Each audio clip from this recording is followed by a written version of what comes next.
building material constructions and what type of the material is used in building construction, इसके बारे में आज हम पढ़ने जा रहे हैं। तो स्टार्ट करने से पहले टॉपिक को डिस्कस कर लेते हैं कि कौन कौन सा टॉपिक है जो हमें पढ़ना है इस सब्जेक्ट में। तो सबसे पहले जो हमें पढ़ना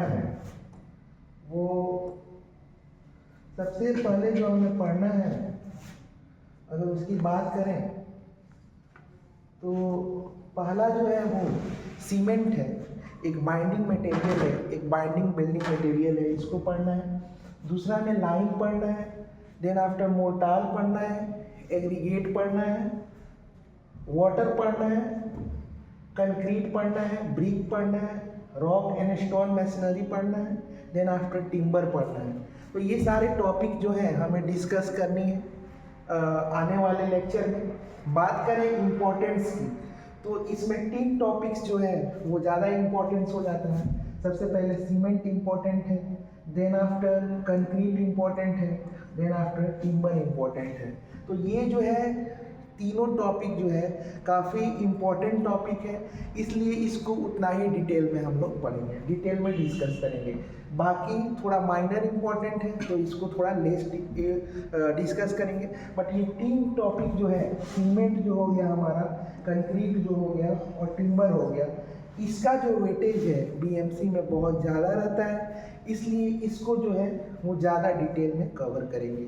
लगभग अगर बात करें परसेंटेज की तो बीएमसी का 75% जो कवर करता है, हमारा टॉपिक कवरेज की बात करें तो इसमें ये 3 टॉपिक हैं। तो इसी से मालूम चल रहा है कि कितना इम्पोर्टेंस है ये तीनों टॉपिक का। ठीक है, तो हम लोग पहला टॉपिक जो पढ़ने जा रहे हैं वो सीमेंट पढ़ने जा रहे हैं। सीमेंट जो है वो पढ़ेंगे। सीमेंट एक बाइंडिंग मटेरियल है, इसके बारे में पढ़ेंगे। तो बिना डिले किए डिस्कस करना चाहेंगे आपके साथ सीमेंट की प्रॉपर्टी। तो आगे बढ़ते हैं दूसरी स्लाइड की तरफ। ये सीमेंट की जो है के बारे में पहली स्लाइड जो है हमारी, इसमें ये बता रहा है कि सीमेंट जो है एक आर्टिफिशियल मटेरियल है। Cement is a artificial material, this is artificial material. इसे आर्टिफिशियल मटेरियल क्यों बोलते हैं, ये सोचने वाली बात है। This is called to be artificial material क्योंकि सीमेंट का कोई नेचुरल ओर नहीं होता है, तो नेचुरली नहीं पाया जाता है नेचर में कि आप कोई ओर लाएं और उसको एक्सट्रैक्ट करके डायरेक्ट सीमेंट गेट कर लें, नहीं, ऐसा नहीं होता है।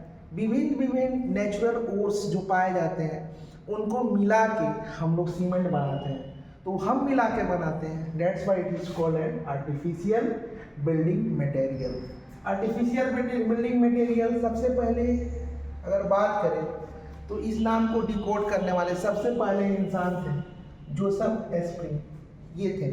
लगभग 100 साल पहले ये जो है बिल्डिंग मटेरियल की खोज हुई थी 1824 से 25 के आसपास। तो आज 100 साल हो गया है इस बिल्डिंग मटेरियल को, और ये बिल्डिंग मटेरियल अपने आप में इतना दमखम रखता है कि 100 साल में इसने, आप तो जहाँ देखते होंगे सीमेंट वर्क ही होता है, तो लगभग 100 साल में इसने इंडिया जैसे कंट्री में पूरा जो है अभी तक सीमेंट का बोलबाला हो गया है। तो that's why it is important.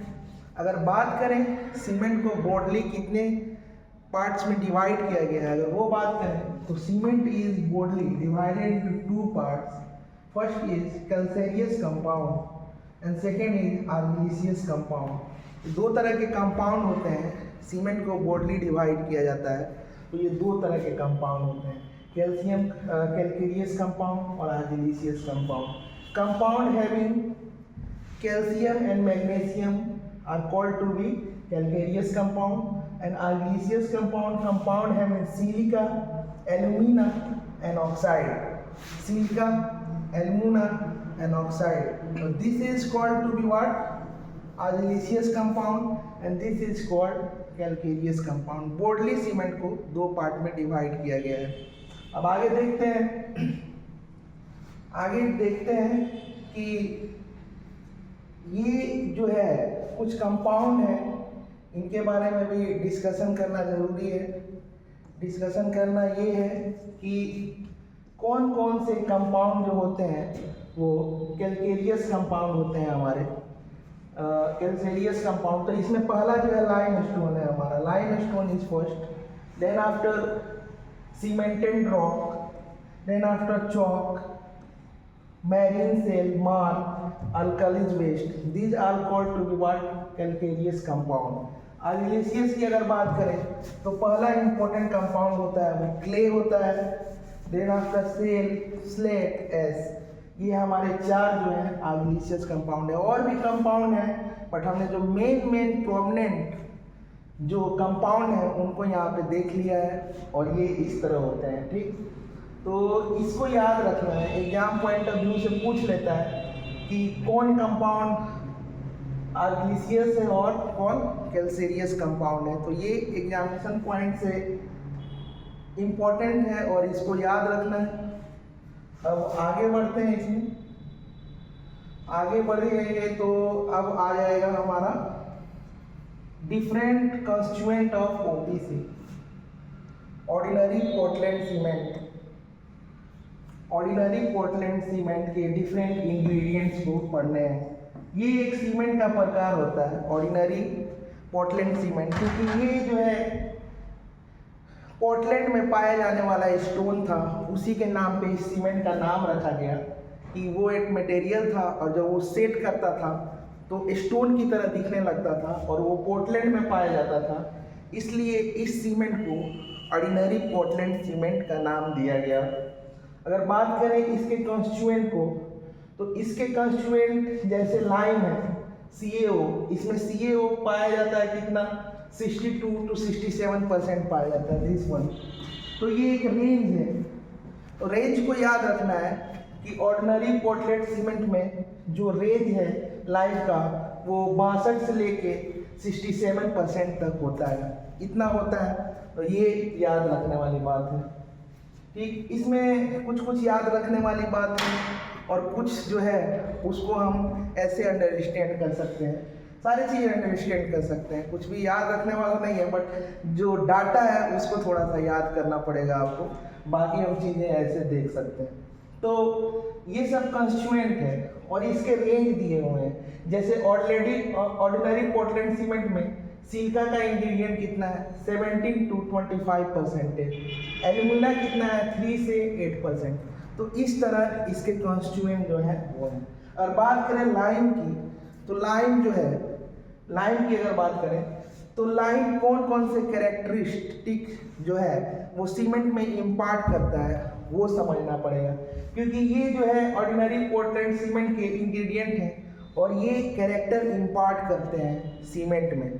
तो इंग्रेडिएंट अगर समझ लें तो सीमेंट के कैरेक्टर को भी समझा जा सकता है। तो सबसे पहले हम लोग इंग्रेडिएंट को समझते हैं कि कौन कौन सा कैरेक्टर क्या क्या इम्पार्ट करता है सीमेंट में। फर्स्ट देखते हैं, फर्स्ट है it impart strength and soundness to the cement. क्या कि ये स्ट्रेंथ और साउंडनेस जो है वो सीमेंट में प्रोड्यूस करता है। स्ट्रेंथ से क्या मतलब हुआ कि रेजिस्टेंस अगेंस्ट ग्रेजुअल लोडिंग, इस बात को याद रखना है। ये स्ट्रेंथ क्या होता है, the virtue of which by material resist against gradual loading is called to be strength. तो उसको स्ट्रेंथ बोलते हैं कि ग्रेजुअल लोडिंग से अपने आप को कोई मटेरियल जो है कितना रेजिस्ट करता है उसको स्ट्रेंथ बोलते हैं। तो कंफ्यूज नहीं होना है। और साउंडनेस क्या बोलते हैं, द एबिलिटी जिससे वॉल्यूम चेंज को रेजिस्ट करता है, वॉल्यूम चेंज को रेजिस्ट करता है। तो ये याद रखना है हमें, ये हमें याद रखना है कि ये वॉल्यूम चेंज को रेजिस्ट करता है। तो it's impart strength and soundness to the cement. क्या कि ये स्ट्रेंथ भी दे रहा है और साउंडनेस भी दे रहा है। तो लाइम बहुत अच्छा इंग्रेडिएंट हो गया, हमें सीमेंट में चाहिए क्या, स्ट्रेंथ दे और साउंडनेस भी दे कि वॉल्यूमेट्रिक चेंज भी ना हो, दोनों चेंज ना हो, क्योंकि साउंडनेस क्या है, रेजिस्टेंस अगेंस्ट वॉल्यूम चेंज। तो ये दोनों चीज़ें यहाँ पे हमें मिल जा रही हैं, तो अच्छी बात है। लेकिन इसके नीचे वाले लाइन में लिखा है if it in excess it make the cement unsound, unsound कर देता है। आप स्ट्रेंथ को इंक्रीज करने के लिए लाइन को है वो ज़्यादा इंक्रीज नहीं कर सकते हैं। लाइन को ज़्यादा इंक्रीज कर देंगे तो दूसरा कैरेक्टर इम्पार्ट कर देगा और वो कैरेक्टर अनसाउंडनेस हो जाएगा, नहीं अनसाउंडनेस कॉज कर देगा। तो अनसाउंडनेस से क्या होता है कि it expand and finally disintegrate हो जाएगा, नहीं एक्सपांड करेगा और फाइनली टूट जाएगा। ये इसका reaction, this is the reaction जो देखा भी जा सकता है। इस रिएक्शन को स्लैकिंग रिएक्शन बोलते हैं। क्या कहते हैं? इसको स्लैकिंग रिएक्शन बोलते हैं। स्लैकिंग रिएक्शन क्या होता है? जैसे लाइम है हमारा, देख लेते हैं ये लाइम है हमारा, जब इसमें वाटर पड़ता है तो ये क्या होता है कि छोटे छोटे पार्टिकल्स में टूट के डिसइंटीग्रेट कर जाता है। ये छोटे छोटे पार्टिकल में टूट के डिसइंटीग्रेट कर गया तो इस प्रोसेस को क्या बोलते हैं? स्लैकिंग बोलते हैं। लिखा हुआ भी CaO plus H2O after Slaking it converted into CaOH का होल ट्वाइस। ठीक है, तो ये जो है कैसा रिएक्शन है? ये जो है वॉल्यूमेट्रिक चेंज वाली रिएक्शन है। इसमें क्या होता है? एक्सपेंशन होता है। स्लैकिंग के बाद क्या होता है? एक्सपेंशन होता है। तो अगर आपने लाइन को अगर एक निश्चित रेंज के बाद ज़्यादा बढ़ा दिया तो वो स्ट्रेंथ नहीं देगा, अब वो वॉल्यूम चेंज ला देगा। तो इसलिए स्ट्रेंथ तो दे रहा है लेकिन इसे ज़्यादा नहीं बढ़ा पाएंगे। ज़्यादा बढ़ा दिए तो फिर ये अनसाउंडनेस क्रिएट कर देगा। अगर डिफिशियंसी रखा आपने तो क्या होगा? अगर आपने डिफिशियंसी रखा तो इस रिड्यूस स्ट्रेंथ, क्या कम भी नहीं कर सकते हैं और ज़्यादा भी नहीं कर सकते हैं। तो इसलिए इसको एक निश्चित रेंज में हमको रखना पड़ता है, हमारी मजबूरी है। ज़्यादा अगर कर देते हैं तो स्लैकिंग होने लगेगा, कम कर देंगे तो स्ट्रेंथ को डिक्रीज कर देगा। And also cause cement set quickly, और सीमेंट क्विकली सेट भी हो जाएगा। तो ये चीज़ को ध्यान रखना है कि लाइन को है एक ऑप्टिमम रेंज में रखना है सीमेंट से। वही ऑप्टिमम रेंज जो है 62 से लेके 67% तक है। तो ये ध्यान देने वाली बात है। ठीक, आगे दूसरा इंग्रेडिएंट को पढ़ते हैं। दूसरा इंग्रेडिएंट जो हमारा है वो सिलिका है, दिस वन SiO2। ये याद रखना है हमें, इसके परसेंटेज को याद। और ये जितनी भी बातें हो रही हैं वो किसके लिए बातें हो रही हैं? OPC के लिए बातें हो रही हैं, ऑर्डिनरी पोर्टलैंड सीमेंट के लिए बात हो रही है। और जितने रेंज बता रखे हैं हमें वो सारे ऑर्डिनरी पोर्टलैंड सीमेंट के लिए बना रखे हैं। दूसरा हो गया सिलिका। ये क्या करता है इसके बारे में देख लेते हैं, पकड़ते हैं इसको।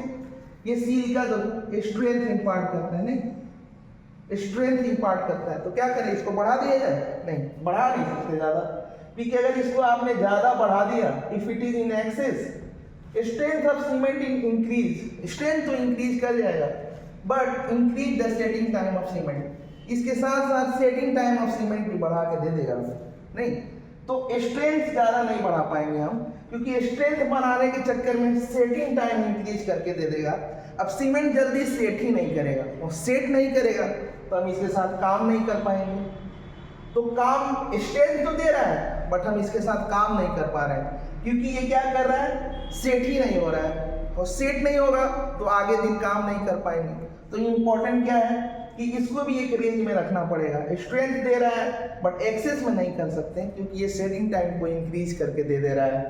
तो ध्यान रखेंगे कि सिलिका का रेंज कितना ऑप्टिमम रेंज है OPC के लिए? 17 से लेके 25% तक, इसको याद रखें।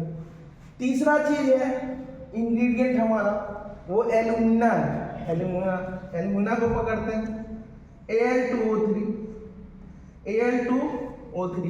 ये 3 से 8% तक होता है। कितना होता है? दिस वन 3 से 8%। अब इसको देखते हैं कि ये कौन कौन से कैरेक्टर को इम्पार्ट करता है।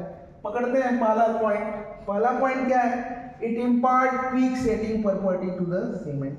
ठीक है, पहले वाला एक्सेस में था तो ये इंक्रीज इन सेटिंग टाइम कर दे रहा था। दूसरा वाला एल्यूमिना है, वो क्या कर रहा है कि क्विकली सेटिंग में हमारी मदद कर रहा है। मतलब फायदा हो गया ना, क्विकली सेटिंग।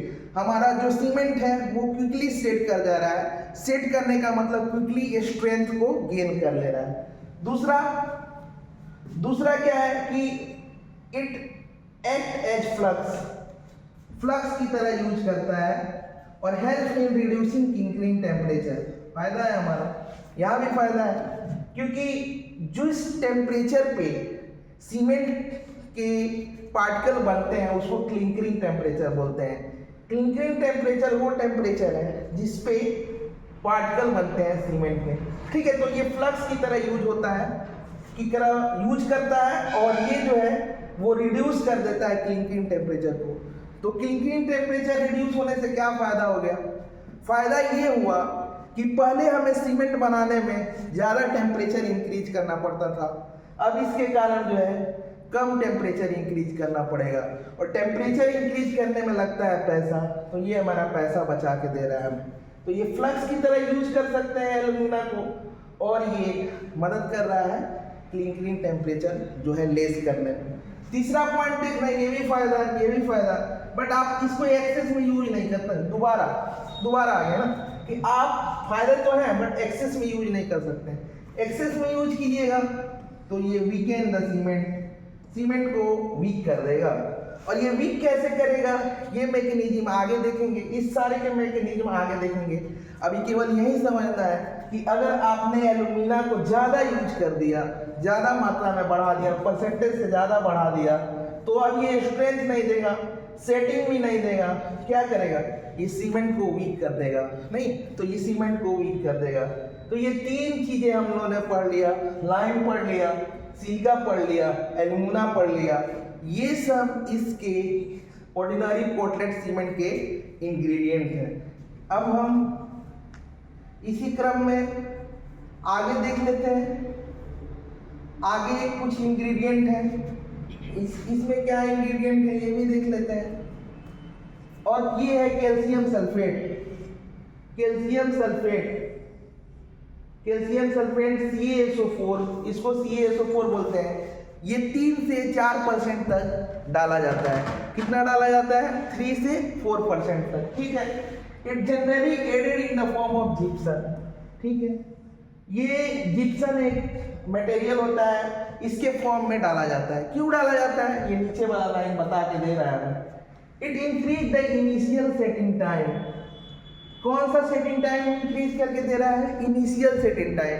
और फिर यहाँ पे इनिशियल सेटिंग टाइम को हम समझा नहीं पाएंगे, ये आगे की बात है, जब कंक्रीट आगे पढ़ेंगे तो ये इनिशियल सेटिंग टाइम पढ़ेंगे। अच्छा, एक चीज है, इसके पहले जितनी बात हो रही थी स्ट्रेंथ की, हार्डनेस की, सेटिंग की, जैसे ये सब चीजें, जैसे अनसाउंडनेस, स्ट्रेंथ की, यहाँ सेटिंग टाइम बता रहा था, इट इंक्रीज, ये setting time, it increase the setting time, ये इंक्रीज द सेटिंग टाइम की बात कर रहा था, नहीं, it's increase the setting time. तो ये सब फाइनल सेटिंग टाइम की बात हो रही थी। किसकी हो रही थी? अल्टीमेट सेटिंग टाइम की। अगर उसको कुछ बोलना होगा तो वो बताएगा हमें, जैसे यहाँ पे लिखा है, यहाँ क्या लिखा है? यहाँ लिखा हुआ है इनिशियल सेटिंग टाइम, तो लिख के दिया है। तो इसके पहले जितनी बात हो रही थी वो फाइनल सेटिंग टाइम की बात हो रही थी। जिप्सन जो है वो क्या करता है? हमें इनिशियल सेटिंग टाइम को लाने में मदद करता है, तो इसका इम्पोर्टेंट है, इसलिए इसको डाला जाता है, अलग से डाला जाता है, ठीक। अब है तीसरा, पांचवा, आयरन ऑक्साइड, जिसको बोलते हैं Fe2O3। इसका भी माइनर परसेंटेज है, 3 से 4% तक है, ठीक। ये कौन सा चीज इंपार्ट करता है? ये स्ट्रेंथ इंपार्ट करता है, हार्डनेस इंपार्ट करता है, कलर को इंपार्ट करता है सीमेंट में, नहीं तो स्ट्रेंथ इंक्रीज करता है, हार्डनेस इंक्रीज करता है। बट ये ओर कैसा है? ये महंगा ओर है, नहीं, किसका ओर है? ये आयरन का ओर है, तो इसको ज्यादा इंक्रीज नहीं कर पाएंगे, ज्यादा इंक्रीज नहीं कर पाएंगे, ज़्यादा इंक्रीज कर लिए तो खुद ही महंगा हो जाएगा, क्योंकि सीमेंट बनाने के लिए आयरन के ओर, तो इसलिए स्ट्रेंथ तो दे रहा है और हार्डनेस भी दे रहा है, कलर भी दे रहा है, ठीक। तो इसका भी इम्पोर्टेंट है। लास्ट में है मैग्नीशियम, MgO, ये भी माइनर में पाया जाता है, 1 से 3% पाया जाता है। इसमें क्या है? Impart strength. देखिए ये जो ऊपर वाला कैरेक्टर था ये भी वही देता है, स्ट्रेंथ दे रहा है, हार्डनेस दे रहा है। हार्डनेस क्या हो गया? स्ट्रेंथ क्या हो गया? Resistance about gradual loading. Hardness क्या हो गया? हार्डनेस होता है रेजिस्टेंस अबाउट एब्रेशंस, अगर सरफेस पे खुरच रहे हैं तो उस पे स्केच ना बने तो वो हार्डनेस हो जाता है। और क्या होता है, colour of the cement, colour of the cement देता है, ठीक ना। बट इन एक्सेस में अगर यूज कर लिया, नहीं ये स्ट्रेंथ दे रहा है, हार्डनेस दे दिया, कलर दे दिया, बट आपको एक्सेस में यूज नहीं कर सकते। अगर आप एक्सेस में यूज किया तो क्या कर देगा, सीमेंट को अनसाउंड बना देगा, फिर से वॉल्यूम चेंज आने लगेगा स्ट्रक्चर में, और वॉल्यूम चेंज हमको नहीं चाहिए, ठीक। तो मैग्नीशिया भी वॉल्यूम चेंज देता है, और CaO जो लाइम था वो भी वॉल्यूम चेंज देता है, और तीसरा सल्फर है ये भी वॉल्यूम चेंज देता है। ये लिखा हुआ है कि for volume change there should lead to unsound. Sulphur जो क्या है, ये तो हार्डनेस भी नहीं दे रहा है, स्ट्रेंथ भी नहीं दे रहा है, उल्टा हमारा हानि करा दे रहा है। और हानि कैसे करा दे रहा है कि वॉल्यूम को चेंज कर दे रहा है, और स्ट्रक्चर में वॉल्यूमेट्रिक चेंज हमें नहीं चाहिए होता है। जब भी वॉल्यूम चेंज होगा उसके बाद पार्टिकल डिसइंटीग्रेट करेगा, टूट जाएगा। तो कौन कौन सी चीजें हैं जो वॉल्यूम को चेंज करते हैं, तो एक तो मैग्नीशिया हो गया, दूसरा हो गया सल्फर, और तीसरा हो गया लाइम। ये तीनों जो है वॉल्यूमेट्रिक चेंज हमारे करते हैं, नहीं। तो वॉल्यूमेट्रिक चेंज के लिए रिस्पॉन्सिबल कौन कौन हो गया, ये तीनों इंग्रेडिएंट हो गए। तो आज जो है वो हमने सीमेंट के इंग्रेडिएंट को पढ़ा है। इसके आने वाले लेक्चर में बॉक्स कंपाउंड के बारे में पढ़ेंगे कि कैसे हम सीमेंट के इंग्रेडिएंट को मिक्स करके बॉक्स कंपाउंड बनाते हैं क्लिंकरिंग टेम्परेचर पे। और उसके बाद बॉक्स कंपाउंड है उसके बारे में पढ़ेंगे कि वो सीमेंट में कौन कौन से कैरेक्टर को इम्पार्ट करते हैं। ये हमने कोई भी मैकेनिज्म अभी नहीं पढ़ी है कि सल्फर वॉल्यूम चेंज कैसे करता है, मैग्नीशिया कैसे वॉल्यूम चेंज करता है, आयरन ऑक्साइड कैसे स्ट्रेंथ को इंक्रीज करता है, सिलिका कैल्शियम को कैसे स्ट्रेंथ को इंक्रीज करता है। हमने मैकेनिज्म के तौर पे कुछ नहीं समझा है। मैकेनिज्म के तौर पे तब चीज़ों को समझेंगे जब बॉक्स कंपाउंड पढ़ेंगे, क्योंकि सीमेंट के कैरेक्टर को सबसे पहले जो नोटिस किया जाता है एक्चुअल उसके प्रॉपर्टी को, वो बॉक्स कंपाउंड के कारण ही नोटिस किया जाता है। तो आने वाले लेक्चर में बॉक्स कंपाउंड पढ़ेंगे, वो सबसे इम्पोर्टेंट है ESC पॉइंट ऑफ व्यू से, गेट पॉइंट ऑफ व्यू से। और बॉक्स कंपाउंड में हम लोग ये पढ़ेंगे कि वो कैसे सीमेंट में डिफरेंट कैरेक्टर को इम्पार्ट करता है। Thank you, have a nice day.